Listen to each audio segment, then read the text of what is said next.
देखिए अब आप लिखेंगे यहाँ पर, इसमें नेक्स्ट लिखो, एक क्वेश्चन लिखो, boron +3 boron +3 ion does not exist. देखिए boron +3 ion does not exist, that does not exist while Al+3 ion easily form in aqueous solution। ठीक है, एक्सप्लेन, इसको आपको एक्सप्लेन करना है ऐसा क्यों होता है। बोरोन के बारे में बात करते हैं बेटा, तो बोरोन है, तो बोरोन जो होता है आप जानते हो, बोरोन इज स्मॉल साइज। ठीक है, बोरोन क्या है, स्मॉल साइज एटम है। तो अगर आप इसके लिए बोलेंगे अगर मेरे पास में इसको +3 बनाना होगा तो इसका IE1 + IE2 + I3 आएगा बेटा। स्मॉल साइज का दे रखा है तो उसका जो IE1 प्लस का जो टोटल IE टोटल आएगा, तीनों का सम जो होगा वो क्या होगा बेटा, बहुत ज़्यादा हाई होगा या नहीं होगा, इसका होगा। तो यहाँ पर बोल सकते इसका हाई आयोनाइजेशन एनर्जी होती है। हाई आयोनाइजेशन एनर्जी होने का मतलब क्या हुआ कि हाई आयोनाइजेशन एनर्जी होगी तो ये अपने पास बोरोन जो है वो +3 में नहीं जा पाएगा। क्योंकि किसी भी सिस्टम में अगर आप एनर्जी सप्लाई करते हो, अगर बात करें तो किसी भी सिस्टम में अगर एनर्जी सप्लाई की जाए, किसी भी सिस्टम में अगर आप एनर्जी सप्लाई करेंगे तो क्या होगा सिस्टम, बताओ, सिस्टम जो होगा वो क्या होगा, अनस्टेबल हो जाएगा। इसलिए हम बात करते हैं कि यहाँ पर अपने पास ये क्या है, हाई आयनाइजेशन एनर्जी होने की वजह से आप बोलेंगे जैसा पे बोरोन जो है वो बोरोन जो है बोरोन +3 आयन की फॉर्म में ये आयन है, ये आयन में नहीं गया। ओके, एल्यूमिनियम जो है कंपेरेटिवली बात करेंगे साइज बड़ा होता है। अब एल्यूमिनियम के बारे में बात करें, मैंने यहाँ पर लिखा है मेक इट अंडरलाइन, या आपके पास एक्वस सॉल्यूशन। एक्वस का मतलब क्या हुआ बेटा, वाटर। अगर बात करेंगे तो यहाँ पर आप बोल सकते हो जो एक्वस वाला पार्ट है वो एक्वस का मतलब क्या है, वाटर। तो वाटर के हिसाब से आप बात करते हो तो यहाँ पर मैं बोल सकता हूँ इसको, देखो एल्यूमिनियम है, एल्यूमिनियम वाला पार्ट जो है वो एल्यूमिनियम +3 में चला गया। बोरोन के कंपेरेटिवली तो उसकी साइज जो है, कंपेरेटिव साइज अगर बात करूँ यहाँ पर, कंपेरेटिवली इसकी जो साइज होगी वो क्या है बेटा, लार्ज है। साइज लार्ज होगी तो आराम से इसमें चला जाएगा। जाने के बाद आपने एक्वस सॉल्यूशन वाला पार्ट बोला, एक्वस सॉल्यूशन मतलब हो गया वाटर में बात कर रहा हूँ यहाँ पर।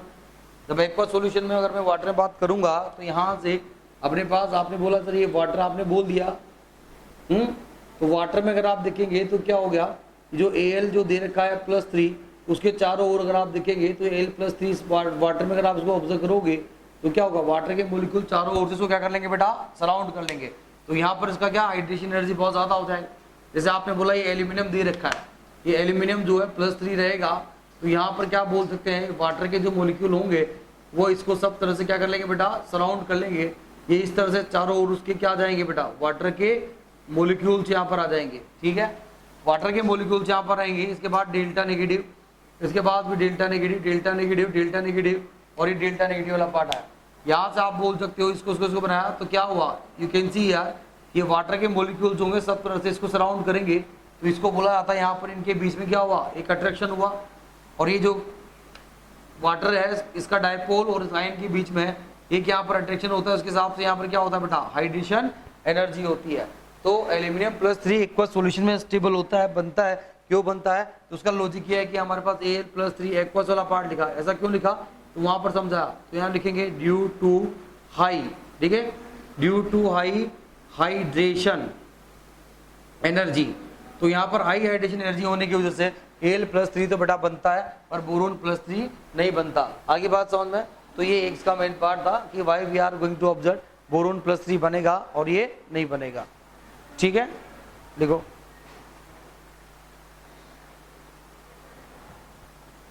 देखिए अब आप इसको और आगे देखें तो यहाँ पर अब हम एडिंग डालें, यहाँ melting point and boiling point के बारे में और उसके बारे में बात करते हैं। रूट 13 में आप देखेंगे, यहाँ पर देखो नेक्स्ट लिखो, इसके अंदर टॉपिक आप डाल सकते हैं melting point and boiling point.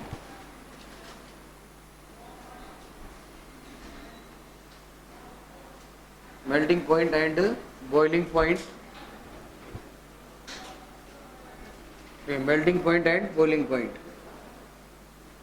Melting point and boiling point के बारे में बात करते हैं। इसके अंदर बेटा पहले आपने पता बोरोन है, ये एल्यूमिनियम आया, गैलियम, ये इंडियम और ये टीएल, ये बताया था मैंने आप। बोरोन के लिए मैंने आपको बोला था ये अपने ग्रुप में इसका जो आएगा बॉइलिंग पॉइंट जो होता है वो क्या होता है बेटा, मैक्सिमम होता है, इफ यू रिमेंबर। तो मैक्सिमम क्यों होता है हमारे पास, मैक्सिमम बताया था 2300 डिग्री सेंटीग्रेड। तो उसका लॉजिक था हमारे पास ये मैक्सिमम क्यों होता है, तो आपने बोला था यहाँ पर सर ये ड्यू टू, इसका क्या होता है हमारे पास में, ड्यू टू क्या बताया था मैंने, ड्यू टू जिसका जाइंट आप बोलेंगे जाइंट और कोविलेंट बताया था, जाइंट कोविलेंट पॉलीमेरिक, ध्यान दें, जाइंट कोविलेंट पॉलीमेरिक और स्ट्रक्चर होता है, या इसका और you can say that network क्या होता है बेटा, इसका स्ट्रक्चर, तो इसका नेटवर्क स्ट्रक्चर ये वाला पार्ट आएगा। तो ये बोरोन के जैसा बता दिया कि बॉइलिंग पॉइंट के हिसाब से अगर आप बोलेंगे तो ये रहेगा। तो यहाँ पर इनका अगर ऑर्डर पूछेंगे कि इनके बॉइलिंग पॉइंट का ऑर्डर बताओ, तो बेटा बॉइलिंग पॉइंट का ऑर्डर इनका जो होता है वो ऐसा ही होता है, उसमें कोई दो राय नहीं है, आप आराम से इसको बता सकते हैं, ठीक है। तो बोरोन जो होगा इसके लिए क्वेश्चन में आएगा भाई boron is the high boiling point, तो आप बता सकते हो क्यों इसका बॉइलिंग पॉइंट जो होगा वो ज्यादा होगा, वो इस तरह से आप इसको बोल पाएंगे। अगला पॉइंट अगर आप देखेंगे यहाँ पर इसमें, तो एक तो ये हो गया, दूसरा पॉइंट हम यहाँ पर बोल सकते हैं तो है गैलियम। गैलियम के बारे में बात करूंगा तो गैलियम जो रखेगा, गैलियम हैज लोएस्ट, ठीक है, gallium has lowest melting point, ठीक है। ये हम यहाँ पर सब 13 ग्रुप के बारे में बात करें बेटा, ये जो आप मेल्टिंग पॉइंट के बारे में बात कर रहे हो ये 13 ग्रुप के एलिमेंट के बारे में। तो gallium has lowest melting point, gallium का जो होगा मेल्टिंग पॉइंट वो क्या होगा बेटा, वो लोएस्ट होगा, ठीक है।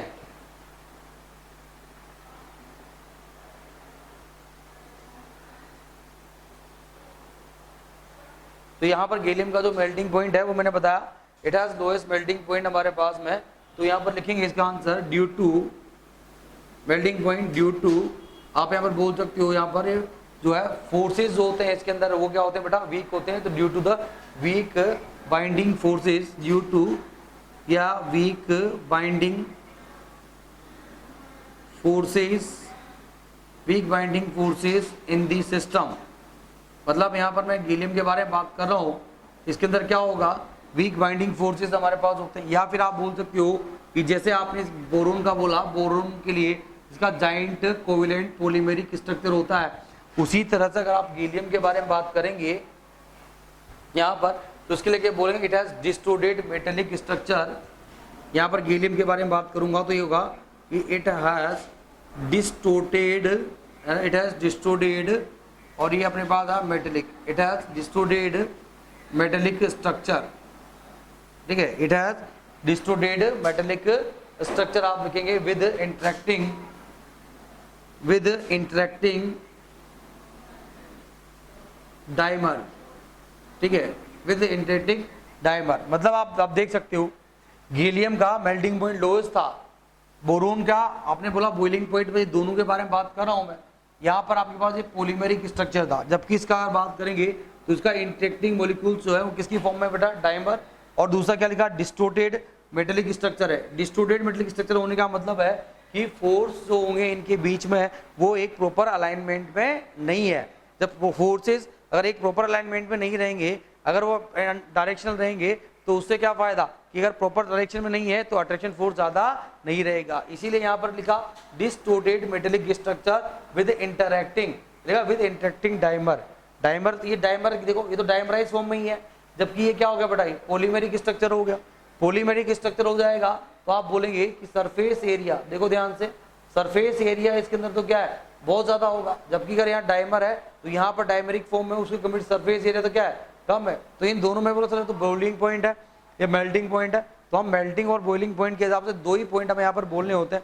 बॉइलिंग पॉइंट का ऑर्डर तो बता दिया, मेल्टिंग के बारे में बात नहीं करेंगे, वो इन्फॉर्मेटिव हो जाता है बिल्कुल।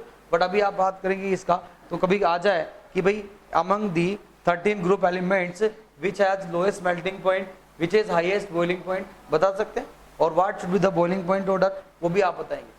अगर और इसमें और देखना चाहें तो आप यहाँ पर मैं और चीजें आप उसको समझा सकता हूँ, बता सकता हूँ। देखो अगर ये दे रखा है बोरोन है, यहाँ पर ये अपने पास ये एल्यूमिनियम आया,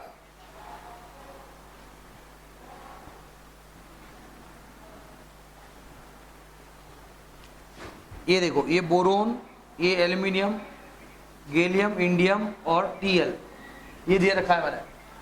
अब आप देखिए बोरोन के लिए तो आपने देखा अभी इसके स्ट्रक्चरल प्रॉपर्टी के हिसाब से बात करें हैं तो ये क्या है, इसका दो इनफाइनाइट जो हो गया बेटा, इसका इनफाइनाइट नेटवर्क स्ट्रक्चर था वो आपने बोला यहाँ पर एक साथ सबके बारे में। एल्यूमिनियम के बारे में बात करें सब, एल्यूमिनियम का भी तो कुछ ना कुछ होता होगा। अगर आप एल्यूमिनियम के बारे में बात कर सकते हो तो एल्यूमिनियम जो होता है उसका स्ट्रक्चर होता है CCP। CCP का मतलब होता है बेटा यहाँ पर ये CCP लिखा, CCP का मतलब होता है हमारे पास में क्यूबिक क्लोज्ड, इसको आप लिखेंगे क्यूबिक क्लोज्ड पैक्ड। ये मैं आपको सॉलिड स्टेट के अंदर बताऊंगा तो उससे क्यूबिक क्लोज्ड पैक्ड मतलब सॉलिड्स के अंदर कुछ अरेंजमेंट हमारे पास में होते हैं, उसमें से एक वन ऑफ द अरेंजमेंट होता है CCP। CCP का मतलब क्या हुआ, क्यूबिक क्लोज्ड पैक्ड। फिर वहां पर जब आएगा तब बता पाऊंगा, अभी तो मैं केवल इसको बता रहा हूँ। गैलियम में आपने देखा हमारे पास में कि Ga का क्या होगा, इसका ऊपर लिखा है, इसका तो क्या होगा, ये डिस्टोर्टेड वाला पार्ट हो गया, हुआ या नहीं हुआ बेटा, हुआ। उसी तरह इंडियम के बारे में अगर हम बात करेंगे तो जो इंडियम होगा अपने पास में वो इसका भी क्या होता है, इसका डिस्टोर्टेड, इसका भी ये डिस्टोर्टेड CCP, यहाँ पर ध्यान दें, it is also distorted CCP। Metallic structure इसका भी होता है हमारे पास, ये आप ऐसे बोल सकते हैं TL। अगर आप यहाँ पर TL के बारे में बात करें, जैसा TL के बारे में बताओ तो TL जो होगा उसका जो स्ट्रक्चर होगा वो होता है बेटा HCP। ये HCP का मतलब होता है हेक्सागोनल क्लोज्ड पैक्ड, ठीक है। अगर बात करेंगे तो क्या आएगा, हेक्सागोनल क्लोज्ड पैक्ड। तो बेसिकली अब आपको मैं क्या बताना चाह रहा हूँ कि ये जो आपने यहाँ पर boron, aluminium, gallium, indium, thallium top to bottom जाते हो तो आप बोलते हो कि इनके अंदर इलेक्ट्रोपॉजिटिव करैक्टर क्या होंगे, बढ़ेंगे या घटेंगे, बढ़ेंगे हैं। अगर आप यहाँ पर बोले सर ये बोरोन है और ये एल्यूमिनियम है, गैलियम है और इंडियम है और TL है, अगर मैं टॉप टू बॉटम जाता हूँ तो टॉप टू बॉटम जाने पर मेरे पास में यहाँ पर इलेक्ट्रो, आप बोल सकते हो इलेक्ट्रो पॉजिटिव करैक्टर, वो क्या होंगे, वो इंक्रीज करेंगे। क्यों इंक्रीज करेंगे, क्योंकि आपको पता है यहाँ टॉप टू बॉटम जाने पर साइज तो बढ़ी रही है, अरे बढ़ रही नहीं बढ़ रही, तो इलेक्ट्रो पॉजिटिव करैक्टर बढ़ेंगे और इलेक्ट्रो पॉजिटिव करैक्टर बढ़ेंगे अपने पास में तो उसके हिसाब से इनके आयनिक कंपाउंड बनाने की टेंडेंसी भी क्या हो जाती है, जनरली बढ़ जाएगी, है। पर अभी आप जो इलेक्ट्रो पॉजिटिव करैक्टर, जो एल्यूमिनियम तो वैसे आप जानते हो मेटल है, बोरोन तो क्या है नॉन मेटल, पर एल्यूमिनियम क्या है बेटा, है मेटल है। तो ये इसका एक पार्ट हुआ। तो यहाँ से यहाँ तक का पूरा पार्ट समराइज क्या करेंगे, पूरी जितनी भी कहानी बताई, इससे क्या लर्न किया हमने। सबसे पहला पॉइंट, क्वेश्चन आएगा arrange them according to the boiling point, तो आराम से बता सकते हो। Which of the following has the maximum boiling point, तो बता सकते हो। Which of the following has the lowest melting point, तो ये आपका हो गया। ये तो हुआ एक जनरल पॉइंट जो मेंस लेवल का हुआ। अगर आपको एडवांस लेवल पे दे दिया जाए और बोला गया choose the correct statement, choose the correct statement में बोलेगा कि बोरोन के लिए बोल दिया, मान लो कि boron has the maximum boiling point due to the network structure, या बोला गया ड्यू टू द इट्स, लिखा यहाँ पर due to the its giant covalent polymeric form. और अगर आप यहाँ पर बात करें और gallium has the lowest melting point due to its distorted metallic structure, लिखा हुआ है विद इंटरेक्टिंग डायमेरिक फॉर्म। तो ये जो होगा डायमेरिक फॉर्म। अब बच्चा वहां सोचेगा यार यहाँ लिखता है पॉलीमेरिक फॉर्म, यहाँ लिखता है डायमेरिक फॉर्म, अब बोरोन जो है वो पॉलीमेरिक फॉर्म में कहाँ से आ जाएगा। बोरोन तो सिंगल एलिमेंट, उसको लगता है यार सिंगल एलिमेंट है। अबे सिंगल एलिमेंट तो आप लिखते हो क्या, उसको मैं 1000 लिख के थोड़ी ना बैठूंगा। पर बोरोन का अंदर की बात, बोरोन का स्ट्रक्चरल प्रॉपर्टी कैसे क्या क्या होता है उसके बारे में हम यहाँ पर इस तरह से इसको समझाते हैं, बताते हैं। क्लियर होगी बात, चलो नोट करो।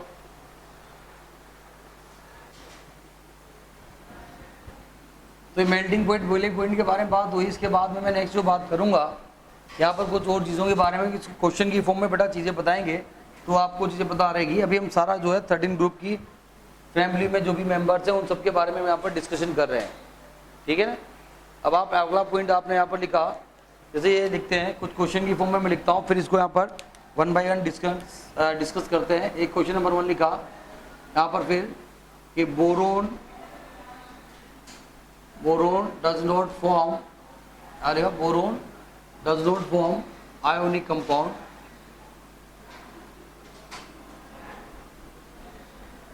ठीक है। Boron does not form ionic compound, ये बोरोन जो है आयोनिक कंपाउंड नहीं बनाता। क्यों भाई, तो बोरोन आयोनिक कंपाउंड क्यों नहीं बनाता, आप जानते हो ना सॉलिड में बनाएगा ना ही लिक्विड में बनाएगा, ठीक है। क्या बोले, ना तो सॉलिड में ना ही लिक्विड में। तो आप बोल सकते हो इसका सॉल्यूशन वाइज बात करें कि भाई boron does not form ionic compound, पहली बात तो है बोरोन +3 आयन जो है वो बनता ही नहीं है। क्यों नहीं बनता, क्योंकि बोरोन +3 में आप बोलते हो उसका आई आयोनाइजेशन एनर्जी, अभी थोड़ी देर पहले बताया था, अरे बताया था। तो यहाँ पर आप बात करें, और अगर आप यहाँ पर इसके बारे में बात करेंगे कि बोरोन वाला पार्ट, अगर सॉलिड फॉर्म में आप बात कर रहे हो तो सॉलिड फॉर्म में बेटा इस बोरोन के लिए अगर बात करेंगे तो इन सॉलिड फॉर्म ये क्या होगा कि इट हैज, यहाँ पर इसके it has low lattice energy, इसका लैटिस एनर्जी बहुत कम होता है। लैटिस एनर्जी बहुत कम होगा तो ये आयनिक कंपाउंड नहीं बनाएगा। आयनिक कंपाउंड बनने के लिए क्या कंडीशन होती है, लैटिस एनर्जी क्या होना चाहिए बेटा, ज्यादा होना चाहिए। तो लैटिस एनर्जी क्या हो जाएगी बेटा, ज्यादा हो जाएगी है। आयनिक कंपाउंड बनने के लिए लैटिस एनर्जी ज्यादा होना चाहिए। तो यहाँ पर इसके लिए सॉलिड फॉर्म में तो क्या है, ये वह आयनिक कंपाउंड नहीं बनाएगा, क्यों, क्योंकि इसके अंदर लैटिस एनर्जी कम होती है।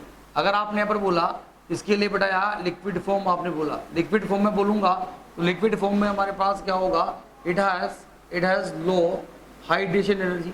अगर ये जो है बोरोन के बारे में बात करूं तो ये ना तो लिक्विड स्टेट में हमारे लिक्विड फॉर्म में आयनिक कंपाउंड बनाएगा, ना ही इसे बनाएगा, क्योंकि इसके अंदर क्या होगा, हाइड्रेशन एनर्जी क्या होती है, कम होती है। तो इसके हिसाब से उसको यहाँ पर बता सकते हैं, इसलिए बोला गया कि boron does not form ionic compound whether in solid form और वेदर इन लिक्विड फॉर्म, वो नहीं बनाएगा। ठीक है, फिर यहाँ पर एक तो ये वाला पार्ट आया।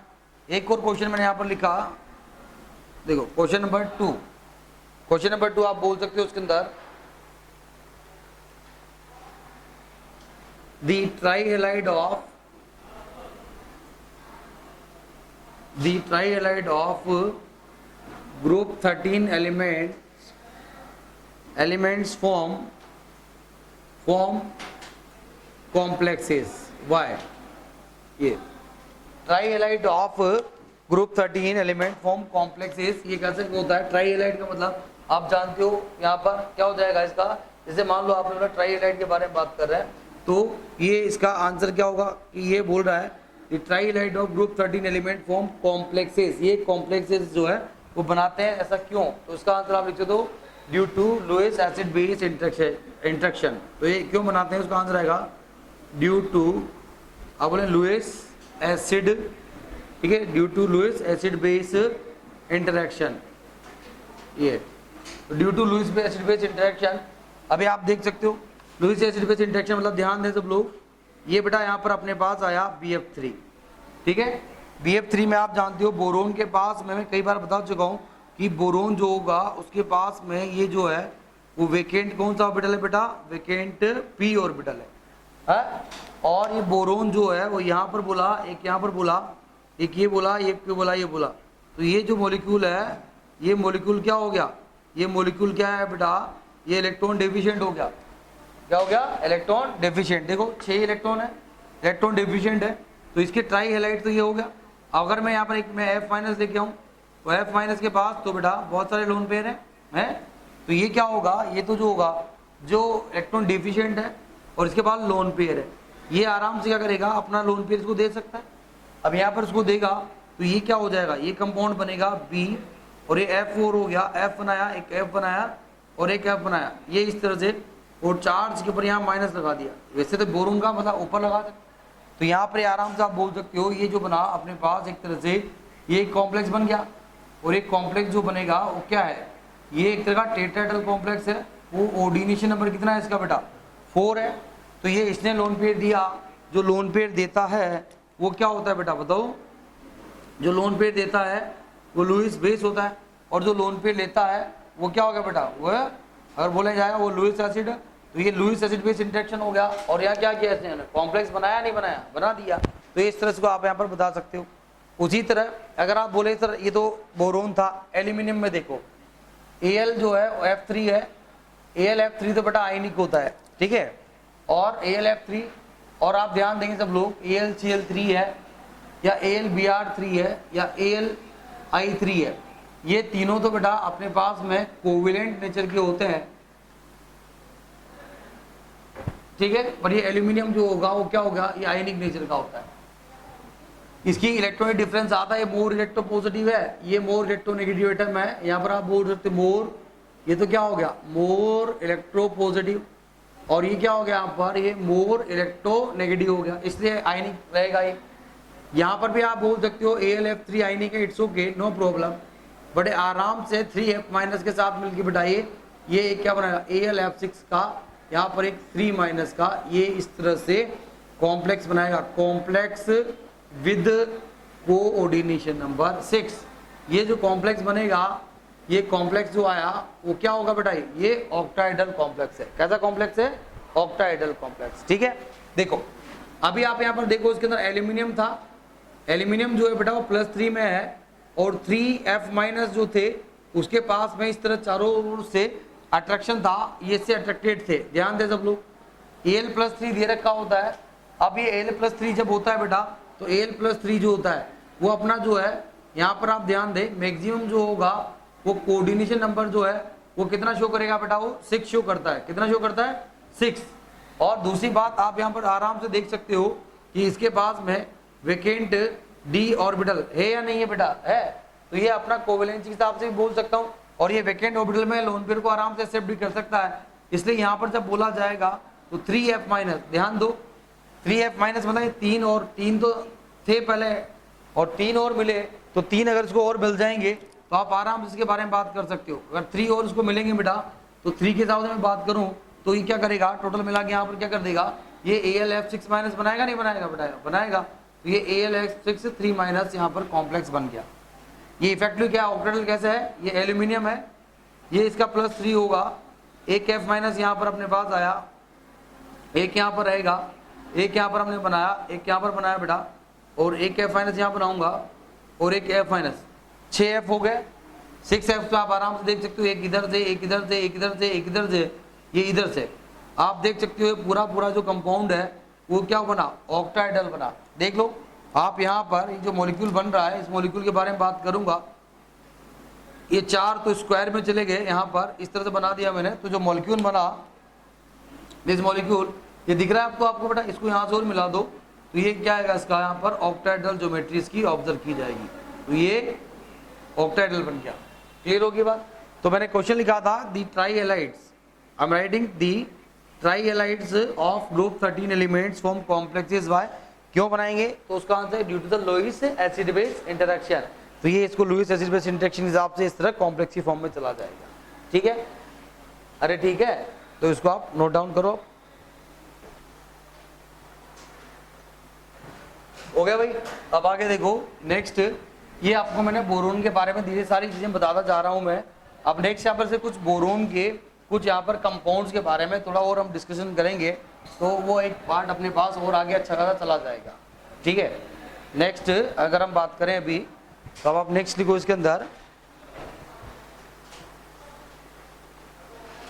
नेक्स्ट लिखो कंपाउंड्स ऑफ बोरोन।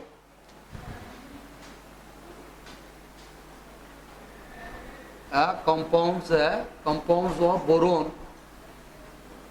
देखिए कंपाउंड्स ऑफ बोरोन के बारे में अगर बात की जाएगी, तो सबसे पहले हम यहाँ पर इसके हैलाइड्स को जरा ले लेते हैं। फर्स्ट जो अपने पास आया वो आया बेटा इसका हैलाइड। ठीक है, तो कंपाउंड ऑफ बोरोन में आपने बोला, तो यहाँ पर ये रहा इसका हैलाइड। हैलाइड्स के बारे में बात करें, हैलाइड से आप जानते बोरोन है, बोरोन के पास में हमने यहाँ पर लिखा है 1s2, ये 2s2, और ये क्या हो गया बेटा, ये 2p1, यही रहेगा इसका। बोरोन के बारे में बात करेंगे। अब ये 2p1 आपने बोल दिया, अब इसके अंदर क्या है, ये कॉन्फिगरेशन वाइज आया, ये 1s2 हो गया, और ये 2s2, और ये 2p1, ये आपने इसका बना दिया। इसको एक एक्साइटेड करके मैं एक इलेक्ट्रॉन को यहाँ भेज दूंगा, तो इसका एक्साइटेड स्टेट में electronic configuration should be like that. ये इसका बोरोन का ES मतलब एक्साइटेड स्टेट, GS मतलब ग्राउंड स्टेट। यहाँ पर आप अभी भी देख सकते हो, ये बोरोन जो है उसके बाद 3 तो हैं, बट ये अपने पास में इट हैज, ये जो रहेगा इसके पास क्या है बेटा, it has vacant orbital, P का एक वैकेंट ऑर्बिटल इसके पास यहाँ पर अवेलेबल हो सकता है या होता है। अब आप देखो ये बोरोन के हैलाइड, तो इसका मतलब क्या करेगा, कोई भी अगर X आएगा तो 1 2 3 बॉन्ड आसानी से बनाएगा। आप इसका एक S ले सकते हो, एक P और एक P है, और ये भी P था। इनको अगर आप देखेंगे तो ये मिक्स हो गए 3sp2 हाइब्रिड ऑर्बिटल बनाएंगे। तो यहाँ पर अपने पास ये आप इसको बोला जाए तो ये 3sp2 हाइब्रिड ऑर्बिटल बोरोन बनाएगा। कहने का मतलब ये बोरोन यहाँ पर आया, और बोरोन ने क्या किया, ये इस तरह से 3sp2 हाइब्रिड ऑर्बिटल्स बना दिए। मिक्सिंग होने के बाद 3sp2 हाइब्रिड ऑर्बिटल्स बना दिए। अब कोई सा भी यहाँ पर अपने पास में, इसके पास में अगर आप देखें तो यहाँ कोई सा भी क्या होगा बेटा, यहाँ पर हैलाइड, हैलाइड मतलब आप बोल सकते हो ये फ्लोरीन अपने पास हेलाइड, हेलाइड में आप फ्लोरीन है, क्लोरीन है, ब्रोमीन है और आयोडीन है। आपने नजर एक यहाँ पर आ गया और एक यहाँ से आगे ओलिपिंग कर रहा है, और एक अगर आप बात करेंगे कि यहाँ से ओलिपिंग कर रहा है, देखो इधर इसको उसको मिला दिया, मिलाया। ये इसका पार्ट दे रखा है, यहाँ पर मैंने बोला ये फ्लोरीन एटम है, ये वाला पार्ट बेटा फ्लोरीन एटम, ये फ्लोरीन एटम आया तो BF3 बन गया अपने पास, बना। तो ये जो स्ट्रक्चर है अगर आप इसके बारे में बात करेंगे तो जो स्ट्रक्चर कैसा है बेटा, ये आप ध्यान से देख सकते हो। ये इसका पार्ट यहाँ पर आया, इसको मिला दिया, इसको यहाँ से मिलाया, तो ये ट्रायंगुलर प्लेनर स्ट्रक्चर होगा नहीं होगा बेटा? ये जो स्ट्रक्चर है वो क्या हो गया, ट्रायंगुलर प्लेनर। तो नॉर्मल तरीके से तो हम कैसे बना देते हैं, बहुत आसान सा पार्ट था। ये फ्लोरीन एटम यहाँ आ गया, एक फ्लोरीन एटम यहाँ आ गया, ये तो इसका ट्रायंगुलर जो है प्लेनर TP ट्रायंगुलर प्लेनर का स्ट्रक्चर बन गया, डन। ये तो उसका बोरोन के बारे में इसका पार्ट हुआ, हेलाइड्स, कि how it is going to form the halides. अब आप इस हेलाइड्स के अंदर और ध्यान दें, ये अपने पास यहाँ पर इसके पास एक लोन पे एक इलेक्ट्रॉन, एक इलेक्ट्रॉन, एक इलेक्ट्रॉन, एक इलेक्ट्रॉन, एक इलेक्ट्रॉन, एक इलेक्ट्रॉन, तो ये क्या हो गया, 6 इलेक्ट्रॉन सिस्टम हुआ। और 6 इलेक्ट्रॉन सिस्टम है तो ये जो होगा ये क्या हो जाएगा बेटा, बताओ? ये इलेक्ट्रॉन डेफिशिएंट होगा, इलेक्ट्रॉन डेफिशिएंट होगा। ये इसके पास में आपने भी थोड़ी देर पहले देखा भी था क्या, कि इसके पास में आप बोल सकते हो ये और ये, इसके पास क्या रहेगा, ये इसका वैकेंट p ऑर्बिटल भी है, तो ये इलेक्ट्रॉन डेफिशिएंट है, वैकेंट p ऑर्बिटल भी है। So what it will do, ये क्या करेगा, ये इलेक्ट्रॉन को लेना चाहेगा, और 6 से 2 ऑक्टेट पूरा करने के लिए कितने इलेक्ट्रॉन चाहिए, 2। इसका मतलब एक लोन पेयर एक्सेप्ट कर सकता है, और अगर लोन पेयर एक्सेप्ट करेगा तो लुईस एसिड या लुईस बेस, क्या बोलेंगे इसको, लुईस एसिड, क्या बोलेंगे बेटा, लुईस एसिड। तो यहाँ पर ये जो है इलेक्ट्रॉन डेफिशिएंट तो है ही सही, साथ के साथ आप बात कर सकते हो ये क्या करेगा बेटा, यहाँ पर ये लुईस एसिड की तरह बिहेव करेगा, नहीं करेगा, करेगा। तो आपको यहाँ पर मैं बोलूं कि अगर आपको ये दे दिया जाए बेटा, ये देखो एक BF3 यहाँ पर आपको दिया हुआ है, एक आपको BCl3 भी दिया हुआ है, और एक आपको Br3, और एक हो गया बेटा Bi3, ये सब दिया हुआ है। और we have to comment on Lewis acidic character, कि भैया इनके जो है लुईस एसिडिक करेक्टर जो होगा वो लुईस एसिडिक करेक्टर का ऑर्डर आपको फाइंड आउट करना है, ठीक है। तो यहाँ पर क्या होगा कि लुईस एसिडिक करेक्टर मतलब लोन पेयर लेने की टेंडेंसी, क्या बोलेंगे, बोलो, लोन पेयर लेने की टेंडेंसी। तो यहाँ पर आपने फिर देखा ये B है, ये इसका तो स्ट्रक्चर तो मैं ऐसा ही बनाऊंगा। यहाँ पर मैं B के अंदर बात करनी है तो उसका बेटा I बनाया, और इसका स्ट्रक्चर क्योंकि ऑल आर sp2 है बेटा, ट्रायंगुलर प्लेनर रहेंगे। और यहाँ पर आपके पास बोरोन के पास वैकेंट ऑर्बिटल है, यहाँ पर भी आपने बोला इसके पास ही वैकेंट ऑर्बिटल है, इलेक्ट्रॉन डेफिशिएंट है। तो यहाँ से आप बोलेंगे यहाँ से इलेक्ट्रॉन लेना चाहेगा, ये भी बाहर से इलेक्ट्रॉन लोन पे लेना चाहेगा, तो यहाँ से आप बोल सकते हो अंग्रेजी में कि बाहर से लोन पेयर ये आप बोले लेने की टेंडेंसी, ठीक है, electron accepting tendency from outside, यहाँ से इलेक्ट्रॉन से बाहर से इलेक्ट्रॉन लेने की टेंडेंसी के हिसाब से बात करें, जो जितना लेने की टेंडेंसी ज्यादा रखेगा वो उतना ही ज्यादा लुईस एसिडिक करेक्टर शो करेगा। बोलो, करेगा नहीं करेगा बेटा, करेगा है। इसका मतलब क्या हुआ कि जो ज्यादा लेने की कोशिश करेगा, तो यहाँ पर देखो मेरे पास में ये बोरोन है, बट बोरोन क्या करता है बेचारा, ये फ्लोरीन है छोटी साइज का, इसके बाद लोन पेयर होते बेटा, ध्यान दे सब लोग अभी इधर, ये लोन पेयर है। बोरोन गरीब आदमी बेचारा 6 इलेक्ट्रॉन है, 8 पूरा करना चाहता है, तो क्या करेगा, पहले तो पड़ोसी से मांगता है कि भैया पड़ोसी भैया आपके पास हो तो इलेक्ट्रॉन एक्स्ट्रा तो थोड़ी बहुत दे दो ना यार टाइम बिंग। तो क्या करता है, अच्छा ठीक है भाई, पड़ोसी को थोड़ी दया आ जाती है यार, तो ठीक है पड़ोसी तो कोई बात नहीं, गरीब है कोई बात नहीं, दे देते हैं। तो ये क्या करेगा, ये अपने लोन पेयर ऑफ इलेक्ट्रॉन्स को 4 टाइम बिंग ट्रांसफर कर देगा। ये पहले से इनके बीच में एक सिग्मा बॉन्ड बना हुआ था, तो ये अपने लोन पेयर को दे देगा 4 टाइम बिंग। तो ये इस तरह का जो फिनोमेना होगा उसको बोला जाता है बेटा बैक बॉन्डिंग। क्या बोलते हैं इसको बताओ, बैक बॉन्डिंग। ये भी आपको आगे आएगा तो पढ़ाया जाएगा, क्या बोलते हैं इसको बेटा, बैक बॉन्डिंग। क्या बोलते हैं, बैक बॉन्डिंग।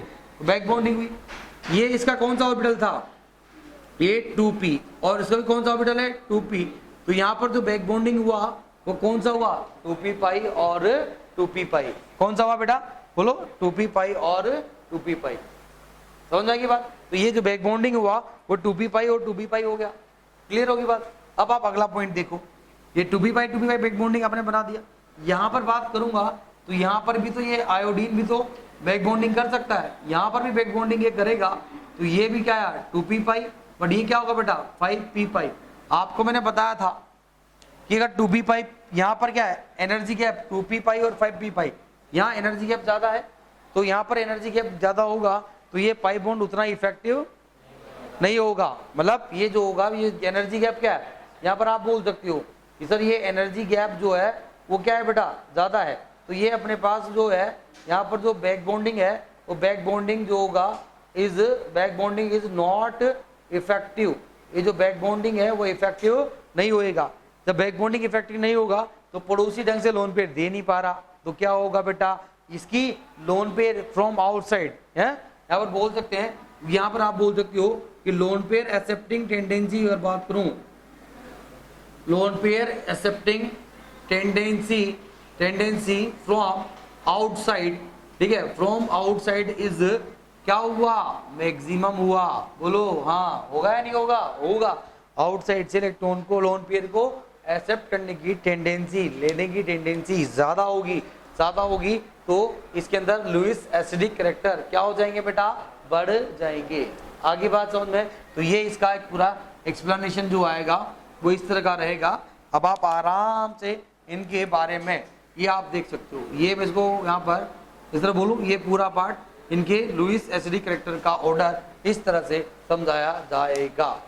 डन होगी बात है बेटा है? क्यों अबे ज्यादा होगा ना तभी तो लुईस एसिड ज्यादा होंगे, ये यहाँ से इसको दे नहीं पा रहा, तब ये इसको बैक बॉन्डिंग क्या कर रहा है, बैक बॉन्डिंग इसकी जो बीबी है वो इफेक्टिव नहीं है, समझे बात को।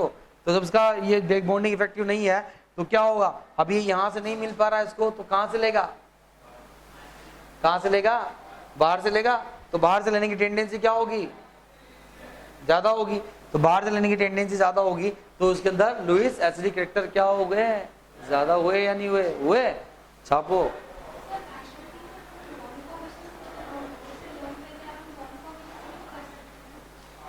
नहीं ये बॉन्ड फॉर्मेशन कैसे करेंगे बेटा, ये वेकेंट ऑर्बिटल, अगर ये बैक बॉन्डिंग नहीं पता होता तो वेकेंट ऑर्बिटल तो उसके पास है, तो ये भी ले सकता है वो भी ले सकता है ले तो ये भी सकता है, ये बाहर से भी ले सकता है, दोनों लुईस एसिड है, बट हम कंपेयर कर रहे हैं कौन ज्यादा लुईस एसिडिक कैरेक्टर शो करेगा, which is more Lewis acidic in nature. तो आप देखो इसने यहाँ पर इसको दे दिया तो ये क्या करेगा, डेफिशिएंट था, ये इसको लोन पेयर देगा, यहाँ से देगा, मतलब इसकी जो डिफिशियंसी पूरी हो रही है कि अब इसको इलेक्ट्रॉन यहाँ से मिल जाएंगे, और ये 2p5 और 2p5 बैक बॉन्डिंग है, तो ये बॉन्ड जो पाई बॉन्ड टाइप फिनोमिना है ये ज्यादा इफेक्टिव रहेगा, तो इसका डिफिशियंसी कम होगी, मतलब डिफिशियंसी कम होने का मतलब इसको इलेक्ट्रॉन की रिक्वायरमेंट जो है वो जो चाहिए थी वो फ्लोरीन दे पा रहा है, जब ये यहीं से मिल जाएगा तो बाहर से फिर लेने की टेंडेंसी क्या होगी कम होगी, और यहाँ पर क्या है कि ये जो है एनर्जी गैप ज्यादा है, तो यहाँ पर इफेक्टिव बैक बॉन्डिंग नहीं होगी, इफेक्टिव बैक बॉन्डिंग नहीं होगी तो फिर क्या होगा, ये जब ये नहीं दे पाएगा प्रॉपर तो ये जो एटम है बोरोन वो कहाँ से लेगा, बाहर से ज्यादा लेना चाहेगा, और बाहर से ज्यादा लेना चाहेगा तो उसका लुईस एसिडिक कैरेक्टर क्या हो गया बढ़ जाएगा। ठीक है,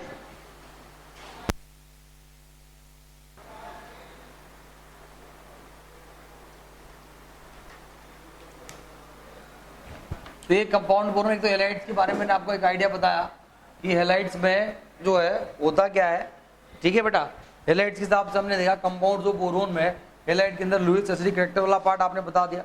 इन्हीं मॉलिक्यूल्स में कोई आपसे पूछता कि भाई इनका जो है, अगर आप जो क्वेश्चन दे इनका डाइपोल का ऑर्डर बताओ है, BF3 इनके डाइपोल का ऑर्डर बताओ, तो डाइपोल का ऑर्डर क्या रहेगा, ये क्या होंगे प्लेनर होंगे या नहीं होंगे, all boron halides are planar, electron deficient होंगे, कैरेक्टर के बारे में बात कर ली, और ये जो होगा इनका डाइपोल भी सबका क्या होगा जीरो होगा, क्यों, क्योंकि ये सिमेट्रिकल पार्ट है तो रिजल्टेंट डाइपोल क्या हो जाएगा बेटा जीरो हो जाएगा।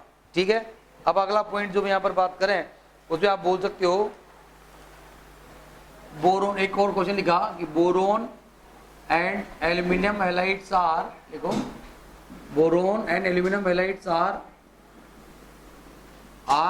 लुईस एसिड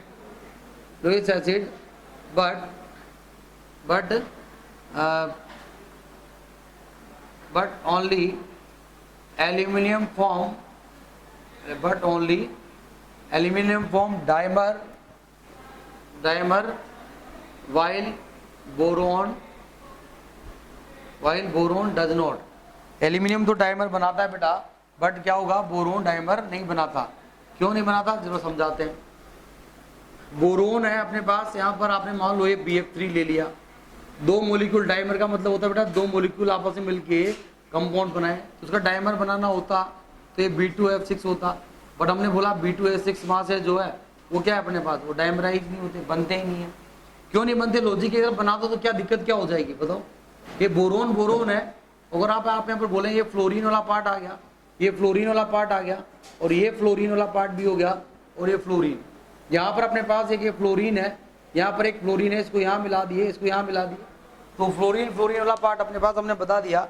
अब आप देख सकते हो क्या होगा कि इसके पास भी जो है, बोरोन के पास वैकेंट ऑर्बिटल, इसके पास वैकेंट ऑर्बिटल, तो ये फ्लोरीन का लोन पेयर इसको दे देगा और ये लोन पेयर इसको दे देता, तो ऐसे बन जाना चाहिए था।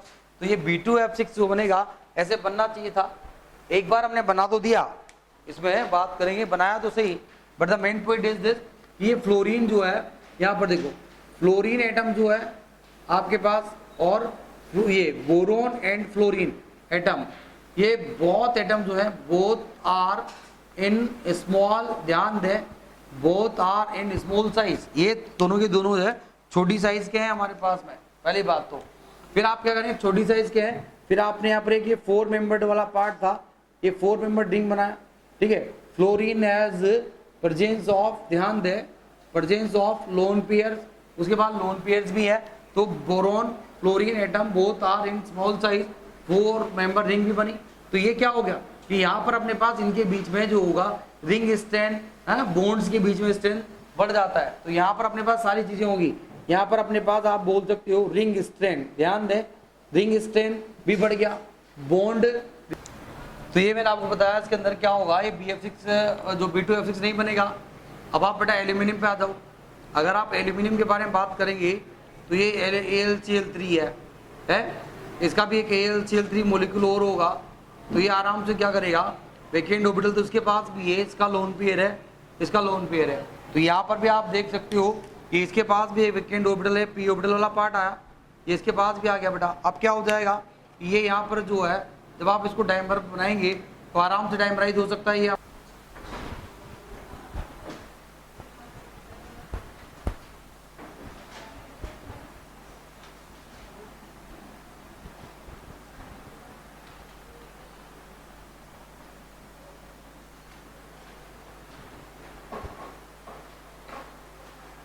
देखिए अब एक अगला क्वेश्चन और यहाँ पर आप लिखेंगे, उसमें आप लिख सकते हो, क्वेश्चन ही लिखा मैंने यहाँ पर, बोरोन एलाइड्स, जैसे आपने बोला एग्जांपल BCl3 ऑन हाइड्रोलिसिस, लिखा on hydrolysis form tetrahedral complexes while AlCl3 और Al2Cl6 will form octahedral complex। तो BCl3 जो होता है बेटा, इसके अंदर आप ध्यान दें सब लोग, BCl3 में आपने इसका हाइड्रोलिसिस किया, तो हाइड्रोलिसिस का मतलब ये आप यहाँ पर HOH का बोल सकते हो, H+ हो गए OH-, ध्यान दें। तो क्या होगा बेटा, यहाँ पर मैं 3H+ एंड OH- लूंगा, तो क्या हो जाएगा, ये B के पास तो वैकेंट ऑर्बिटल था, वो तो इट्स ओके, तो ये Cl निकल जाएगा, और 3 Cl के साथ तो ये यहाँ से HCl निकाल देगा, और 3 OH- इसके पास जाके लग जाएंगे, तो प्रोडक्ट जो बनेगा वो बनेगा BOH, ये पहला पार्ट आया BOH का ऑल थ्राइस, और ये 3 HCl यहाँ से निकल गया, ध्यान देना सब लोग। बट अभी भी अगर आप देखेंगे तो बोरोन है, वो बोरोन क्या है बेटा, इसके पास में 6 इलेक्ट्रॉन है, और ये अभी भी अपने पास क्या होगा, ये इलेक्ट्रॉन डेफिशिएंट होगा, तो अभी भी ये क्या है, ये इलेक्ट्रॉन डेफिशिएंट जो होगा वो मॉलिक्यूल आपके पास दिया हुआ है, HOH अपने पास दिया है, ये वाटर क्या होगा, वाटर एज ए सोलवेंट काम करेगा, हाँ करेगा नहीं करेगा, करेगा, तो ये लार्ज अमाउंट में सोलवेंट है, तो बट ऑब्वियसली बात है लार्ज अमाउंट में रहेगा। तो यहाँ पर आपने देखा इसका हाइड्रोलिसिस किया हमने, तो पहले तो ये वाला पार्ट बना, but still it is electron deficient ना, तभी अभी भी इलेक्ट्रॉन डिफिशिएंट रहेगा। तो इसमें ध्यान दो सब लोग। फर्दर क्या होगा, यहाँ पर आप बोल सकते हो कि जो वाटर का मॉलिक्यूल है, वो वाटर का मॉलिक्यूल एक बहुत अच्छा न्यूक्लियोफाइल होता है। Nu- का मतलब न्यूक्लियोफाइल, तो ये बहुत अच्छा न्यूक्लियोफाइल होगा। तो व्हाट इट विल डू, ये इसके पास वैकेंट ऑर्बिटल तो अभी भी है, तो ये इसका लोन पेयर जो होगा इसके पास यहाँ अटैक कर देगा। इसका लोन पेयर अगर यहाँ पर अटैक करेगा तो आप देख सकते हो ये B था, इसके बाद ये OH आया और ये OH यहाँ पर आया। एक OH 3 तो पहले से लगे हुए थे, एक वाटर का मॉलिक्यूल यहाँ जाके ऐसे अटैक करेगा, ये इस तरह का पार्ट आया, इसके बाद नेगेटिव चार्ज आप जानते हो। फिर यहाँ पर एक हाइड्रोजन, एक यहाँ से डीप्रोटोनेशन हो जाएगा, एक H+ निकल गया, तो रिमेनिंग पार्ट जो आया वो OH आया बेटा, एक OH यहाँ पर आया, एक OH यहाँ पर आया और एक OH यहाँ पर आया, और इसके ऊपर आपने माइनस चार्ज लगाया। अब आप देख सकते हो ये B के साथ बात करूंगा तो उसके बाद एक ही वैकेंट ऑर्बिटल था ये वाला, उसके हिसाब से वाटर ने और एक्स्ट्रा अटैक किया और यहाँ से H+ निकाल दिया। तो ये जो इसका एक कॉम्प्लेक्स बना, ये जो कॉम्प्लेक्स बनेगा, ये कॉम्प्लेक्स कैसा है बेटा, ये टेट्राहेड्रल है, ये sp3 हाइब्रिडाइज्ड है। कोऑर्डिनेशन नंबर कितना है इसका बेटा, 4 है। ये तो बोरोन में बात हुई कि boron halide BCl3 on hydrolysis form tetrahedral complex बना दिया। व्हाट अबाउट द AlCl3, आप जानते हो कि AlCl3 लिखो आप, ये या तो नॉर्मली क्या हो जाता है बेटा, ये Al2Cl6 डाइमराइज हो जाएगा आराम से, अभी थोड़ी देर पहले बताया था, तो ये डाइमर बना देगा। अब यहाँ पर क्या है, ध्यान दें कि जो Al वाला पार्ट आएगा बेटा Cl है और Cl है और Cl है,